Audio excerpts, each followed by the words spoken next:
of speech. Today we are going to know about is verb. Do you know the importance of verb? Without a verb, a sentence is just like a human without heart. तो देखा आपने जिस तरीके से heart के बिना इंसान की लाइफ को इमेजिन नहीं कर सकते, उसी तरीके से जब तक सेंटेंस में एक वर्ब ना लगाई जाए तब तक वो सेंटेंस मीनिंगलेस होता है, उसका कोई अर्थ अपन नहीं बता सकते हैं। अब देखिए इसकी डेफिनेशन।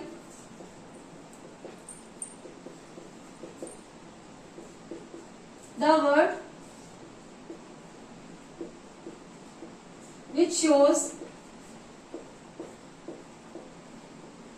an action, position,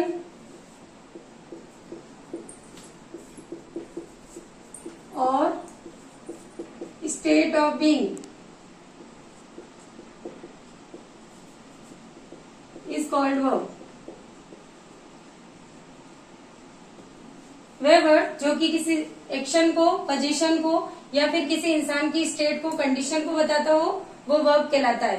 तो वर्ब को दो पार्ट्स में क्लासिफाई किया गया है।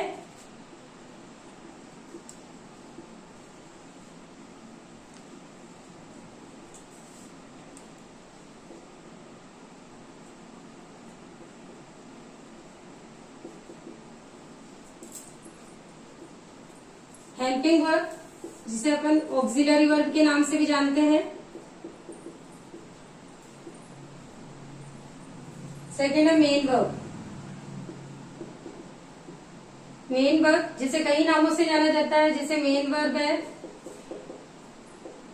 Lexical verb, ordinary verb, principal verb या फिर एक्शन वर्ब। सबका एक ही नाम है, अलग अलग नामों से कई बार इसे बताया जाता है। तो इन सबका एक ही मतलब है मेन वर्ब, जिसे lexical verb, ordinary verb, principal verb या एक्शन वर्ब कुछ भी कह सकते हैं। और यहाँ अपने फर्स्ट है हेल्पिंग वर्ब, जिसे अपन ऑक्सिलरी वर्ब के नाम से भी जानते हैं। तो some पहले ऑक्सिलरी वर्ब की तरफ देखिए, ये क्या होती है। तो it helps the main verb to form tense,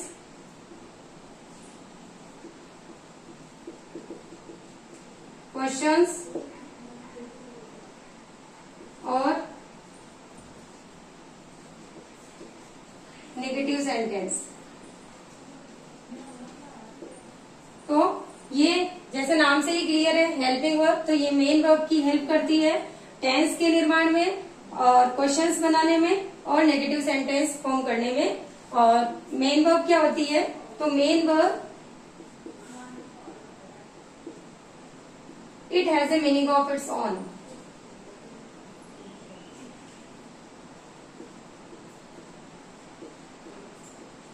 इसका खुद का ही मतलब होता है। इसे जैसे देखिए, ईट, ड्रिंक, स्लीप, राइट, ये सारी मेन वर्ब होती है। तो सबसे पहले अपन देखते हैं कि ऑक्सिलरी वर्ब क्या होती है। तो देखिए auxiliary verbs, there are 24 auxiliaries in English. तो इंग्लिश में ऑक्सिलरी वर्ब है, इन्हें टू पार्ट्स में डिवाइड किया गया है। ये है प्राइमरी ऑक्सिलरी और ये है मॉडल ऑक्सिलरीज, जिन्हें अपन कलर्ड ऑक्सिलरीज के नाम से भी जानते हैं। तो सबसे पहले प्राइमरी ऑक्सिलरीज देखते हैं। इसमें जो बी की फॉर्म्स है is, are, am, was, were. Second है डू की forms, do, does, did. Third है हैव की फॉर्म्स, हैज, हैव, हैड। ये स्टेट को भी शो करते हैं, कंडीशन। ये एज ए मेन वर्ब के रूप में भी काम करती है, बाद में बताएंगे सेंटेंस के थ्रू कैसे। और ये पोजीशन को शो करती है। पोजीशन अपना स्वामित्व, अपना अधिकार, जैसे I have a car, he has an bungalow, he has a bungalow, तो इस तरीके से पोजीशन शो करती है। और ये जो मॉडल ऑक्सिलरीज है, ये रेखा की कितनी है, 11। ये है 13 मॉडल ऑक्सिलरीज। केन, केन का पास्ट फॉर्म कुड, मे की past form might, will, would, shell,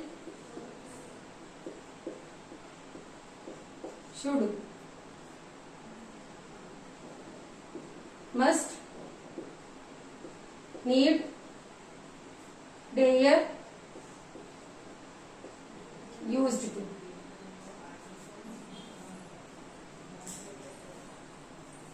एक है ought to। तो ये 13 मॉडल ऑक्सिलरीज हो गई, जिन्हें अपन कलर्ड ऑक्सिलरीज भी कहते हैं। कलर्ड ऑक्सिलरी इसलिए कहते हैं because they are coloured by the speakers feeling. तो ये स्पीकर्स की फीलिंग के द्वारा कलर्ड होती है। जैसे इनके थ्रू अपन कहीं पे पॉसिबिलिटी शो कर रहे हैं, कहीं पर स्ट्रॉन्ग पॉसिबिलिटी बता रहे हैं, कहीं प्रोबेबिलिटी है, कहीं परमिशन है, कहीं पर ये ऑब्लिगेशन शो हो रही है। तो इस तरीके से अलग अलग जो उसका मूड होता है स्पीकर का, उसके अकॉर्डिंग इन्हें इनके थ्रू जो अर्थ निकलता है, तो ये मॉडल ऑक्सिलरीज, इसलिए इन्हें कलर्ड ऑक्सिलरीज भी कहते हैं। और ये है एक्सप्रेस, जो मॉडल ऑक्सिलरीज होती है, ये express the conception of mind, conceptions of mind, या फिर मूड भी कहें। ये माइंड की या मूड की अलग अलग कॉन्सेप्शंस को एक्सप्रेस करते हैं। सबसे पहले ये जो प्राइमरी ऑक्सिलरीज है, उनको कुछ सेंटेंस के थ्रू देखते हैं। Ram is a teacher.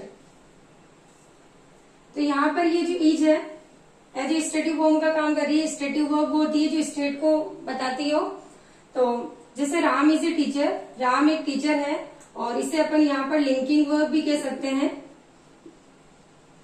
और यहाँ पर ये मेन वर्ब का रोल प्ले कर रही है।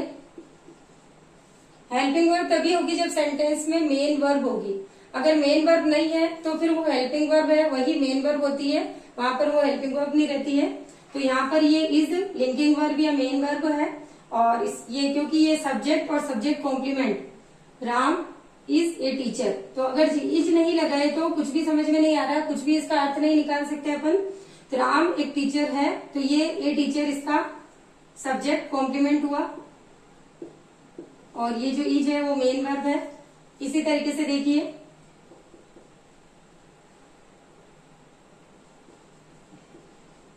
Ram is writing a letter, तो यहां पर ये अपने हेल्पिंग वर्ब है, क्योंकि जो मेन वर्ब है राइट लिखना, उसकी हेल्प कर रही है, जिससे ये प्रेजेंट कंटिन्यूअस जो सेंटेंस है, टेंस है, उसका सेंटेंस बन रहा है यहां पर।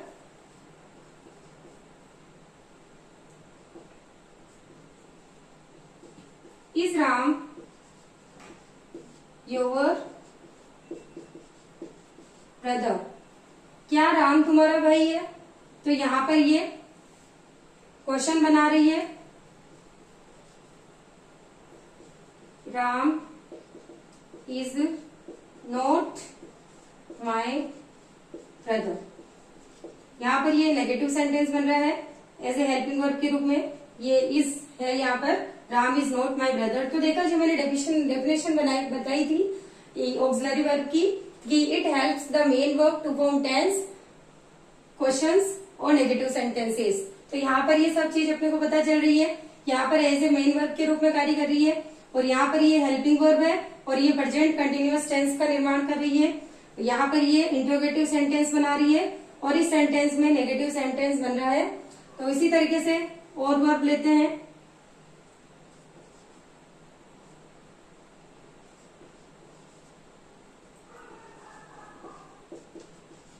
डू यू नो मी, क्या तुम मुझे जानते हो। तो यहाँ पर एज ए हेल्पिंग वर्ब काम कर रही है डू, और इंट्रोगेटिव सेंटेंस है सिंपल प्रेजेंट टेंस का। She did her work herself, तो ये अपने यहाँ पर ये जो डिड है ये मेन वर्ब है, उसने अपना काम अपने आप ही किया। अगला सेंटेंस देखते हैं, दे हैव 2 कार्स। तो जैसे अपन ने कहा था कि हैज और हैड पोजीशन को शो करते हैं कि दे हैव 2 कार्स, उनके पास 2 कारें हैं, तो मतलब उनकी संपत्ति है, उनकी पोजीशन है। तो यहाँ पर ये position as a main role, ये मेन वर्ब का रोल प्ले कर रही है। और he has won the match, तो यहाँ पर ये जो हैज है ये एज ए हेल्पिंग वर्ब अपना रोल प्ले कर रही है, क्योंकि यहाँ जो मेन वर्ब है वो वन है, और वन की हेल्प करने के लिए तो यहाँ पर ये प्रेजेंट परफेक्ट टेंस बन रहा है और हेल्पिंग वर्ब के रूप में यहाँ पर है। He has a wonderful painting, उसके पास बड़ी ही अद्भुत पेंटिंग है। तो यहाँ पर ये मेन वर्ब है, पोजीशन शो कर रही है यहाँ पर। अब देखते हैं मॉडल ऑक्सिलरीज किस तरीके से माइंड के कंसेप्शन को एक्सप्रेस करती है, मूड को। तो जैसे आई कैन रन फास्ट, तो यहाँ पर ये अपनी कैपेसिटी को बता रहा है कि आई कैन रन फास्ट, मैं तेज दौड़ सकता हूँ। इट मे रेन टुडे, यहाँ पर इस सेंटेंस में ये बारिश की पॉसिबिलिटी को शो कर रहा है कि इट में रेन टुडे, आज बारिश हो सकती है। आई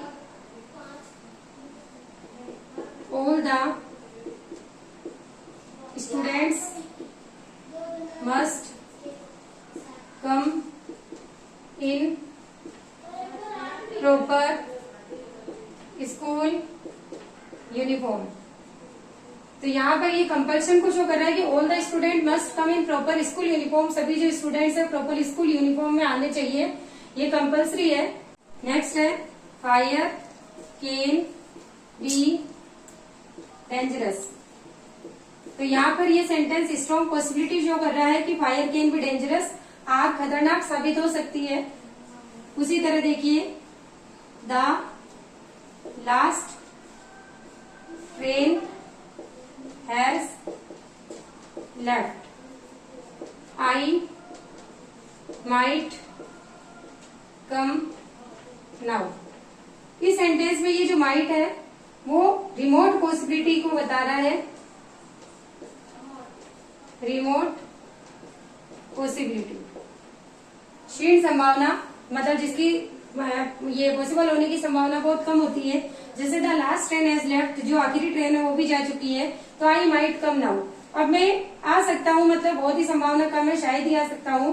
तो इसी तरीके से देखा अपन ने कि किस तरीके से ये, और एक खासियत है कि जो मॉडल ऑक्सिलरीज है वो always work as the helping verb of a sentence, मतलब ये हमेशा जो मॉडल ऑक्सिलरीज है ये हमेशा अपना रोल हेल्पिंग वर्ब के रूप में प्ले करती है, ये मेन वर्ब कभी नहीं होती है।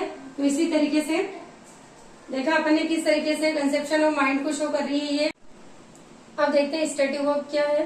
तो सबसे पहले तो it shows the state and condition of subject, तो जैसा कि मैंने स्टार्टिंग में ही बताया था स्टेटिव वर्ब नाम से ही क्लियर है, तो ये सब्जेक्ट की स्टेट को या कंडीशन को शो करते हैं।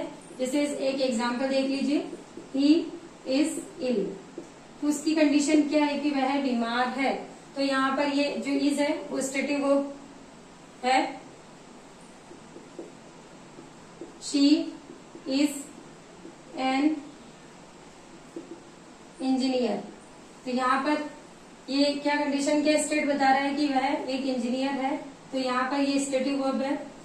नेक्स्ट पॉइंट है it always takes an subject after it and adjective after it, मतलब स्टेटिव वर्ब के बाद में, मतलब ये हमेशा जहाँ स्टेटिव वर्ब होती है उसके बाद हमेशा एडजेक्टिव आता है, while an action verb always takes N adverb after it, जबकि जो एक्शन वर्ब होती है उसके हमेशा बाद में एडवर्ब आता है।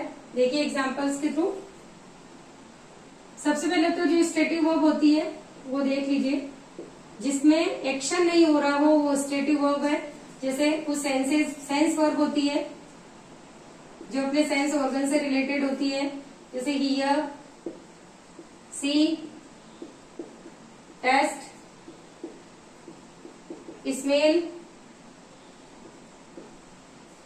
appear, seem, despise,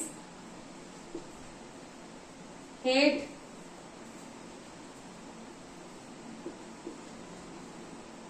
love, तो seem, तो ये मतलब ऐसी बहुत सारी जो स्टेटिव वर्ब्स होती है, मतलब ऐसे वर्ब जिनमें कोई एक्शन नहीं बताया जाता है, केवल स्टेट बताई हुई होती है। जैसे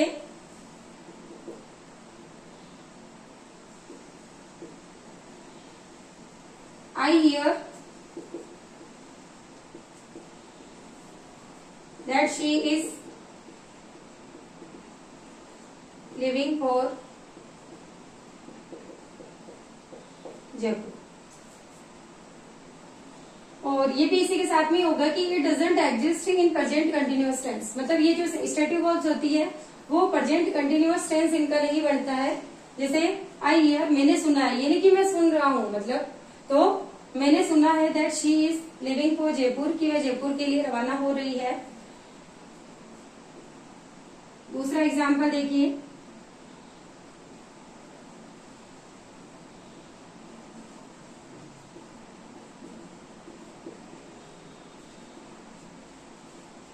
मैंगोज टेस्ट स्वीट, तो जो मैंगो आम है उनका टेस्ट स्वीट होता है। तो यहाँ पर ये स्टेटिव वर्ब है क्योंकि ये कोई एक्शन फॉर्म में नहीं आ रही है, यहाँ पर स्टेट है इनकी मैंगोज की क्या स्थिति है कि भाई ये मीठे होते हैं। अब यहाँ पर जैसे अब अगला अपना है कि takes an adjective after it, तो यहाँ पर ये स्टेटिव वर्ब है और इसके जस्ट बाद में ये क्या है, एडजेक्टिव। मतलब इसे यहाँ एडवर्ब नहीं कर सकते अपन, स्वीटली नहीं कर सकते हैं, मैंगोज टेस्ट स्वीट ही आएगा। अगर यहाँ स्वीटली होता है तो फिर वो गलत है अपना, क्योंकि ये क्या है, एक एडवर्ब है, और जबकि हमने देखा था कि ये स्टेटिव वर्ब में एडजेक्टिव ही आता है। अब इसी को एक्शन फॉर्म में लेते हैं, जैसे एक्शन फॉर्म में देखिए, शी स्पोक लाउडली। अब यहाँ पर ये क्या है, ये एडवर्ब है और ये क्या है, ये एक्शन वर्ब है। और एक्शन वर्ब के साथ हमेशा क्या है, while an action verb always takes an adverb after it.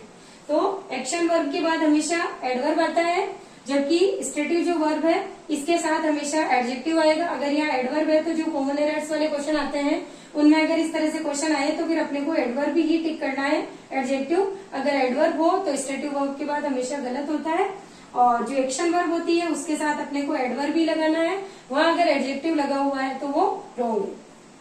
और कुछ एग्जांपल्स देखिए,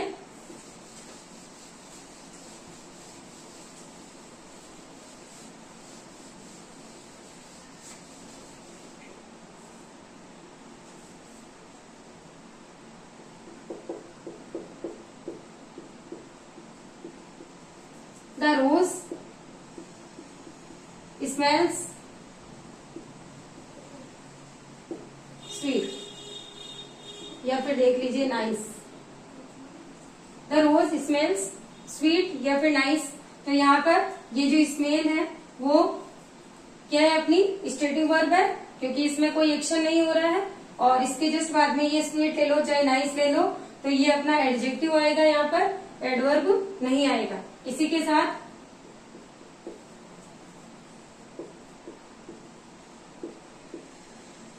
शी appears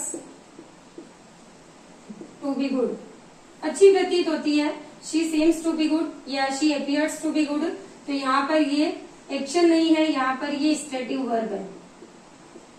तो समझ गए आप स्टेटिव वर्ब क्या होती है, जहाँ पर स्टेट शो होती है, मतलब स्टेट बताई हुई होती है, कंडीशन बताई हुई होती है, और जहाँ पर कोई एक्शन नहीं होता है तो वो अपनी स्टेटिव वर्ब है, और इनके साथ हमेशा अपने को एडजेक्टिव ही लगाना है।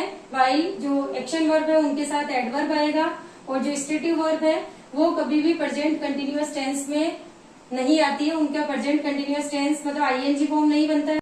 ऑक्सिलरी वर्ब अपन ने देख लिया है। ऑक्सिलरी वर्ब में जो प्राइमरी ऑक्सिलरी और मॉडल ऑक्सिलरी वर्ब है दोनों को ही आपको बता दिया मैंने एग्जांपल्स के थ्रू, और प्राइमरी ऑक्सिलरी वर्ब और स्टेटिक वर्ब क्या होती है वो भी बताया। अब देखते हैं कि मेन वर्ब क्या होती है, मेन वर्ब की फॉर्म्स। तो सबसे पहले जो ऑब्जेक्ट के बेस पर जो मेन वर्ब होती है वो 2 टाइप्स की होती है।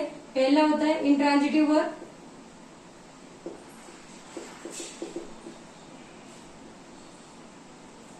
जिसे हिंदी में अपन अकर्मक क्रिया कहते हैं,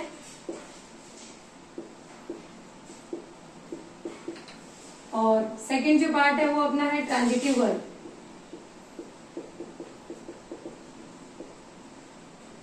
जिसे हिंदी में अपन सकर्मक क्रिया कहते हैं। तो जैसा कि इसके नाम से ही क्लियर है, ये इंट्रांजिटिव वर्ब अकर्मक क्रिया होती है, मतलब ऑब्जेक्ट यानी होता है कर्म। तो ऐसी वर्ब जिसको मतलब जिसके बाद में ऑब्जेक्ट नहीं होता है, ऑब्जेक्ट की जरूरत नहीं होती, रिक्वायरमेंट नहीं होती है, तो वो अकर्मक इंट्रांजिटिव वर्ब होती है। और ट्रांजिटिव वर्ब जिसके बाद में हमेशा एक ऑब्जेक्ट आता है इसकी सेंस को कंप्लीट करने के लिए। तो जैसे इसकी डेफिनेशन देख लेते हैं। तो इट मतलब ये जो वर्ब है, it does not require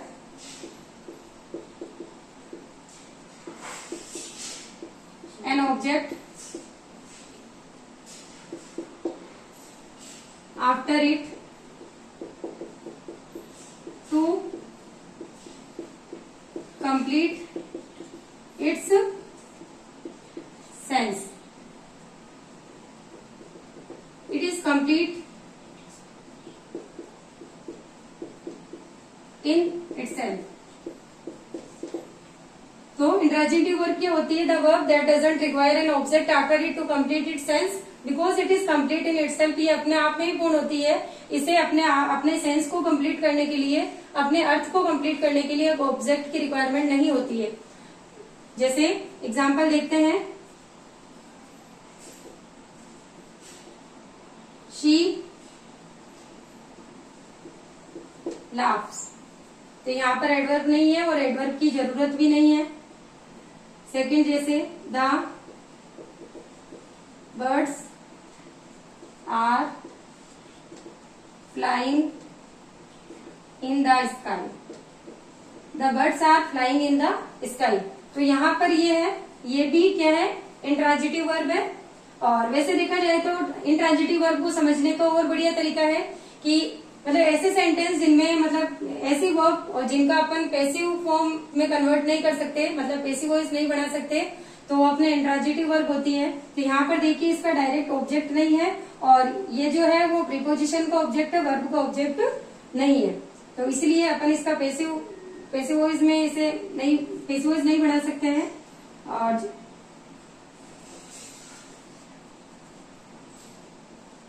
The boys are running। तो यहाँ पर भी ये क्या है? इसके ऑब्जेक्ट की जरूरत नहीं है कि लड़के दौड़ रहे हैं, तो यहाँ पर भी ये अपनी इंट्रांजिटिव वर्ब है। अब देखते हैं ट्रांजिटिव वर्ब क्या होती है।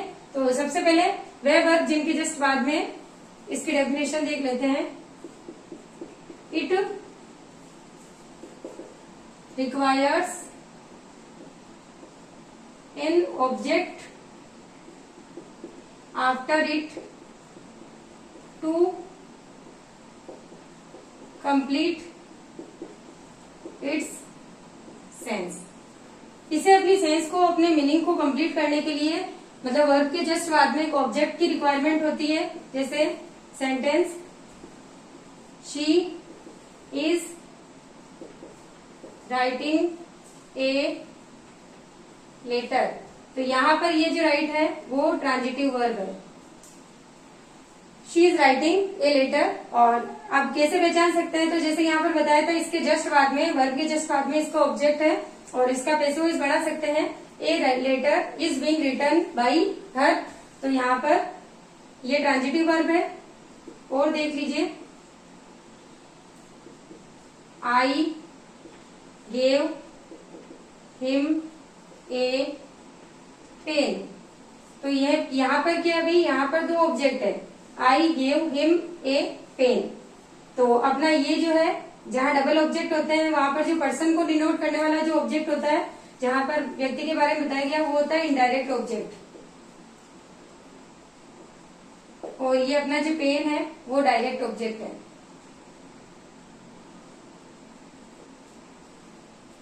तो यहाँ पे भी ये अपनी जो वर्ब है वो जो गेव है वो क्या है, ट्रांजिटिव वर्ब। इसका पैसिव भी मतलब दो तरीके से बना सकते हैं।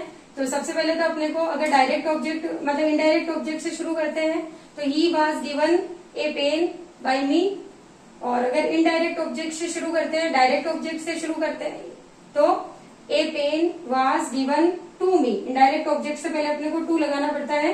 ए pen was given to him by me. तो ये अपनी ये जो ट्रांजिटिव वर्ब है,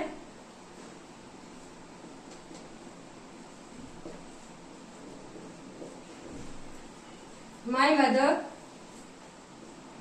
कुक्स फूड। तो यहाँ पर ये जो कुक है इसके जस्ट बाद में फूड इसका ऑब्जेक्ट है, तो ये भी अपनी क्या है, ट्रांजिटिव वर्ब है। तो समझ में आ गया ट्रांजिटिव वर्ब क्या होती है, इंट्रांजिटिव वर्ब क्या होती है।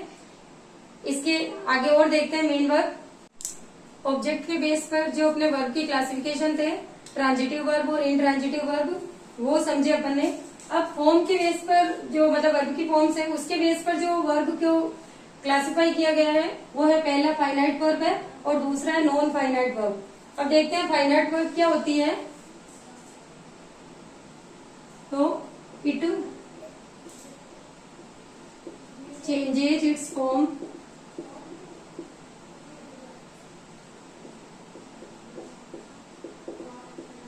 According to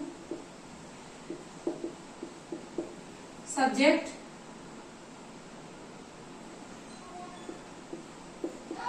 and tense. तो फाइनाइट वर्ब क्या होती है, तो फाइनाइट वर्ब वो होती है जो सब्जेक्ट और टेंस के अकॉर्डिंग अपनी फॉर्म चेंज कर लेती है। जैसे देखिए, ही इज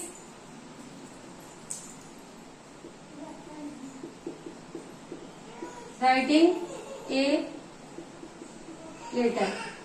तो यहाँ पर ही सिंगुलर है और उसके साथ में मतलब इज हेल्पिंग वर्ब है। अब इसी के साथ और देखिए, जैसे they are writing a letter. तो जैसे यहाँ पर सब्जेक्ट चेंज हुआ मतलब सब्जेक्ट प्लूरल हुआ, सब्जेक्ट यहाँ सिंगुलर था तो यहाँ सिंगुलर वर्ब थी हेल्पिंग वर्ब, और जैसे यहाँ सब्जेक्ट सिंगुलर हुआ तो हमने इसकी जगह आर लगा दिया। तो फाइनाइट वर्ब है, उसमें क्या क्या इन्वॉल्व होती है, तो एक तो सारी जो ऑक्सिलरी वर्ब है, हेल्पिंग वर्ब है,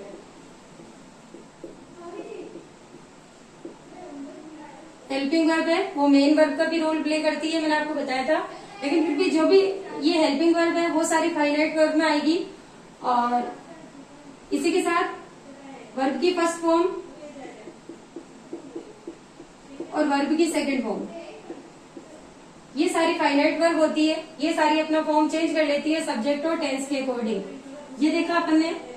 इसी के साथ जैसे ही हैज कुक्ड फूड, वह खाना पका चुका है। तो यहाँ ही के साथ जो हैज है वो सिंगुलर वर्ब यूज हुई है, हेल्पिंग वर्ब। और अब देखते हैं आगे, they have completed their work. तो यहाँ पर जैसे ही मतलब सब्जेक्ट सिंगुलर प्लूरल हुआ, दे और हैज की जगह अपन ने क्या हेल्पिंग वर्ब लगा दी, हैव, जो प्लूरल हेल्पिंग वर्ब है वो लगा दी।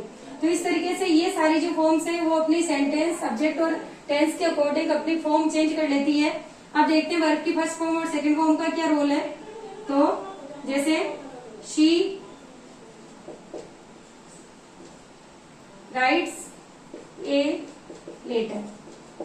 तो यहाँ देखा ये प्रेजेंट इंडेफिनिट टेंस मतलब सिंपल प्रेजेंट टेंस का सेंटेंस है, और यहाँ पर शी के साथ वर्ब की फर्स्ट फॉर्म है, और जो सब्जेक्ट सिंगुलर होता है तो वर्ब की फर्स्ट फॉर्म में एस या ईएस लग जाता है। तो यहाँ पर शी के साथ राइट्स आ गया, शी राइट्स ए लेटर। और जैसे अगर इसका टेंस चेंज करते हैं अपन, तो she wrote a letter yesterday. जैसे ही अपन ने इसे simple past tense, past indefinite tense का सेंटेंस बनाया, यस्टरडे लगाया, तो यहाँ पर ये जो राइट है उसकी भी फॉर्म चेंज हो जाएगी टेंस के अकॉर्डिंग। तो यहाँ पर she wrote a letter yesterday. तो देखा अपन ने किस तरीके से जो फाइनाइट वर्ब है वो अपने सब्जेक्ट और टेंस के अकॉर्डिंग अपना जो फॉर्म है वो भी चेंज कर लेती है। फाइनाइट वर्ब अपन ने देख लिया। अब देखते हैं नॉन फाइनाइट वर्ब क्या होती है। तो non finite verb it changes its form according, sorry it does not change its form according to subject and tense.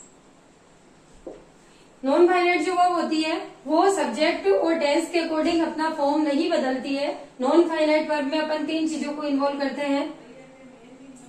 First है जो टू इन्फिनिटिव वर्ब होती है। टू इन्फिनिटिव जो वर्ब देखते हैं अभी बाद में क्या होता है ये टू इन्फिनिटिव, तो ये नॉन फाइनाइट वर्ब होती है। और इसी के साथ सेकंड है जिरंड। जिरंड होता है वो भी सब्जेक्ट और टेंस के अकॉर्डिंग, इसमें कोई चेंजेस नहीं आते हैं। और अपना नेक्स्ट है पार्टिसिपल। पार्टिसिपल में भी जो प्रेजेंट पार्टिसिपल और पास्ट पार्टिसिपल होते हैं और परफेक्ट पार्टिसिपल भी होते हैं, तो ये भी सब्जेक्ट और टेंस के अकॉर्डिंग इनमें कोई चेंज नहीं आता है, वो होती है नॉन फाइनाइट वर्ब। अब देखते हैं नॉन फाइनाइट वर्ब में टू इन्फिनिटिव क्या होता है, जिरंड क्या होता है, पास्ट पार्टिसिपल क्या होता है। तो अब नॉन फाइनाइट वर्ब में जिरंड को और प्रेजेंट पार्टिसिपल और टू इन्फिनिटिव और पार्टिसिपल, इन सबको समझने से पहले एक बार अपन वर्ब की फॉर्म्स देख लेते हैं। तो सबसे पहले वर्ब की फॉर्म में आती है सबसे पहले वर्ब की फर्स्ट फॉर्म, उसके बाद आती है वर्ब की सेकेंड फॉर्म, फिर आती है वर्ब की थर्ड फॉर्म, उसके बाद जो वर्ब की फोर्थ फॉर्म होती है वो होती है आईएनजी फॉर्म। वर्ब की फर्स्ट फॉर्म में आईएनजी, जो मतलब प्रेजेंट पार्टिसिपल जो होता है वो अपनी इसकी फोर्थ फॉर्म है वर्ब की प्रेजेंट पार्टिसिपल। और वर्ब की जो फिफ्थ फॉर्म है वो है वर्ब की फर्स्ट फॉर्म में एस या E S.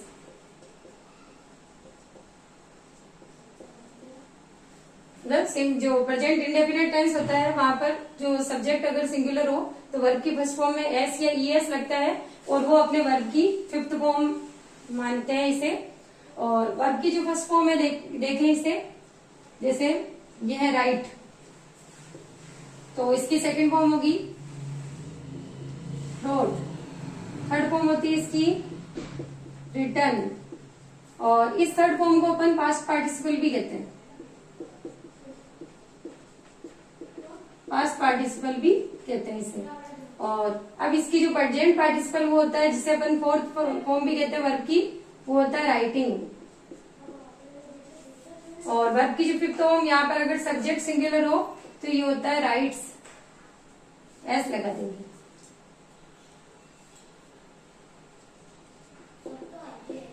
Drink, drink, drunk, drinking, drinks, sleep, जो मतलब आई अगर बीच में हो तो फर्स्ट फॉर्म में आई लगता है, सेकंड फॉर्म में वो ए हो जाता है, थर्ड फॉर्म में वो यू हो जाता है ना, मोस्टली ऐसा होता है, खैर एक्सेप्शन भी होता है इंग्लिश में बहुत ज्यादा। और जो डबल ई है जैसे स्लीप है तो सेकंड फॉर्म में ये डबल ई एक हो जाएगा, मतलब डबल जो वोवल होते हैं तो वो सिंगल हो जाता है। या थर्ड फॉर्म भी स्लेप्ट, प्रेजेंट पार्टिसिपल होता है इसका स्लीपिंग, और जो फर्स्ट फिफ्थ फॉर्म होती है वो इसकी स्लीप्स।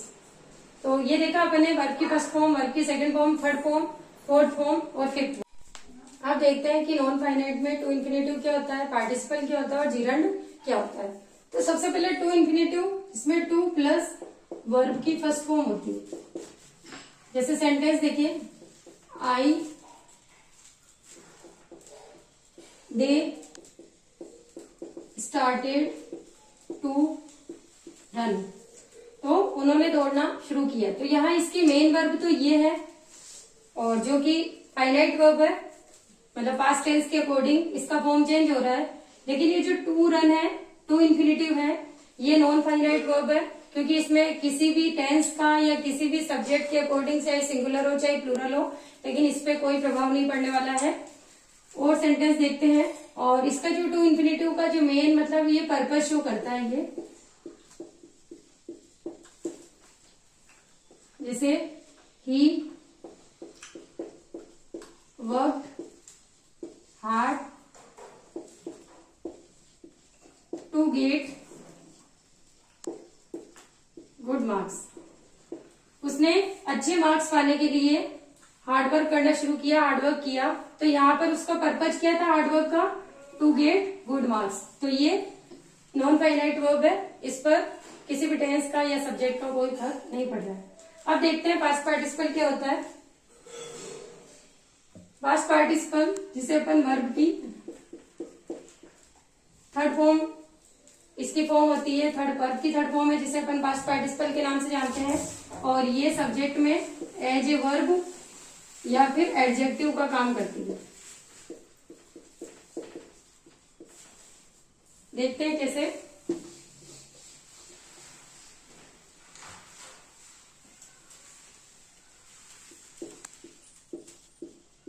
He has completed his homework.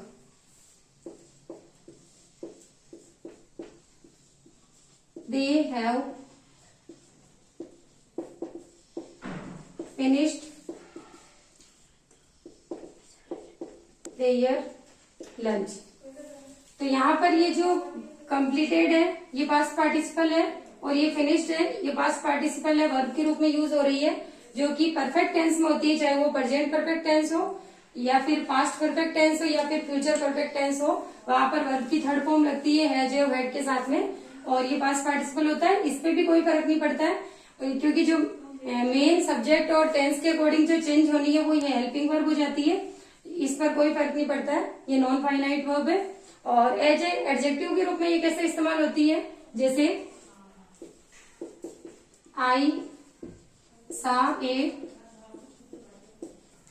Drunk man. यहां पर ये जो ड्रंक है ये एडजेक्टिव है और ये पास्ट पार्टिसिपल है, क्योंकि इसका मतलब ये है कि शराब पिया हुआ व्यक्ति, पियक्कड़ व्यक्ति। तो मैंने एक पियक्कड़ व्यक्ति को देखा, तो यहाँ पर ये जो ड्रंक है वो एडजेक्टिव का काम कर रहा है, नाउन से पहले लगा हुआ है ये।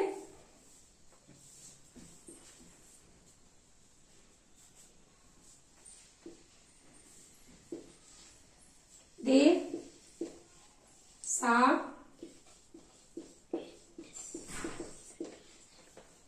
ए deserted रोड। दे सा ए डेजर्टेड रोड, उन्होंने एक सुनसान रोड को देखा।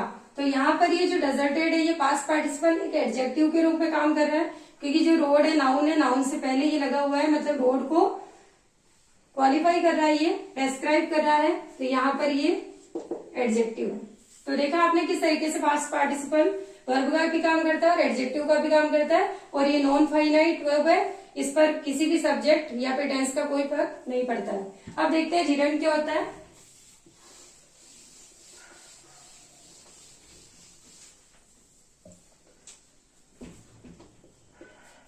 जिरंड वर्ब की फर्स्ट फॉर्म में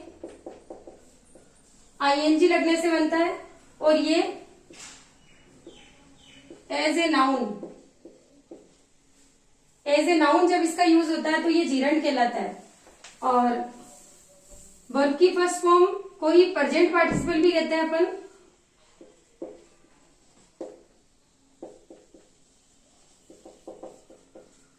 जो प्रेजेंट पार्टिसिपल होता है उसमें भी वर्ब की फर्स्ट फॉर्म और उसमें आईएनजी लगी हुई होती है। लेकिन जैसा कि पास्ट पार्टिसिपल एक एडजेक्टिव का काम करता है, उसी तरीके से ये जो प्रेजेंट पार्टिसिपल जो फॉर्म है वो एक वर्ब और एडजेक्टिव के रूप में काम करेगा। जैसे सेंटेंस देखते हैं, walking is a good exercise.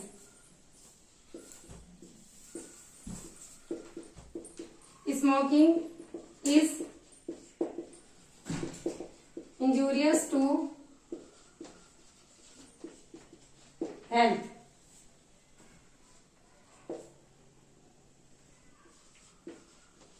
She is running fast.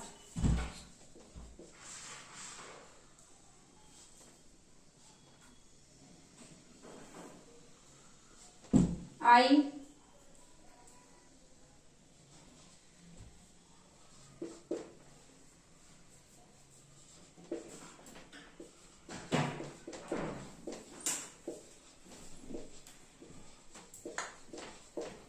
Dancing women.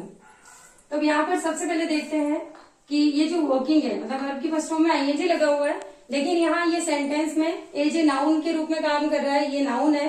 तो यहाँ पर ये क्या है, जीरंड, एज ए नाउन के रूप में काम करता है तो नाउन है, इसे प्रेजेंट पार्टिसिपल नाइन जीरंड कहेंगे इसे। और अभी smoking is injurious to health, तो यहाँ पर भी ये जो स्मोक वर्ब है और उसमें आईएनजी लग के स्मोकिंग बना हुआ है और ये भी सेंटेंस के नाउन के रूप में कार्य कर रहा है, तो ये जीरंड है। अब यहां देखिए शी इज रनिंग फास्ट, तो यहां पर ये जो रन है फर्स्ट फॉर्म में आईएनजी रनिंग और ये as a verb main verb के रूप में कार्य कर रहा है, तो यहां पर ये प्रेजेंट पार्टिसिपल है।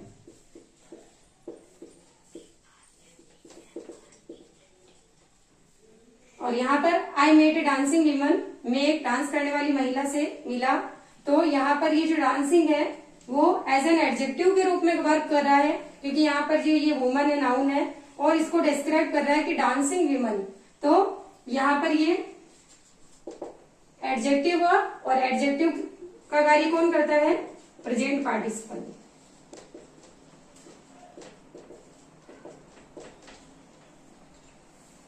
देखा अपन ने जीरंड क्या होता है और प्रेजेंट पार्टिसिपल क्या होता है। जब ये जो आईएनजी फॉर्म है वर्ब की आईएनजी फॉर्म अगर ये एज ए नाउन के रूप में वर्क करे तो ये इसे अपन जीरंड कहेंगे, और अगर ये as a verb as an adjective work करे तो अपन इसे प्रेजेंट पार्टिसिपल कहेंगे। और ये सारी नॉन फाइनाइट वर्ब होती है। अब देखो अपन ने किस तरीके से वर्ब की जो टोटल फॉर्म्स थी ऑक्सिलरी, नॉन मॉडल ऑक्सिलरी और non finite, transitive verb, intransitive verb, इन सभी वर्ब को अपन ने बहुत अच्छे से एग्जाम्पल के थ्रू समझा।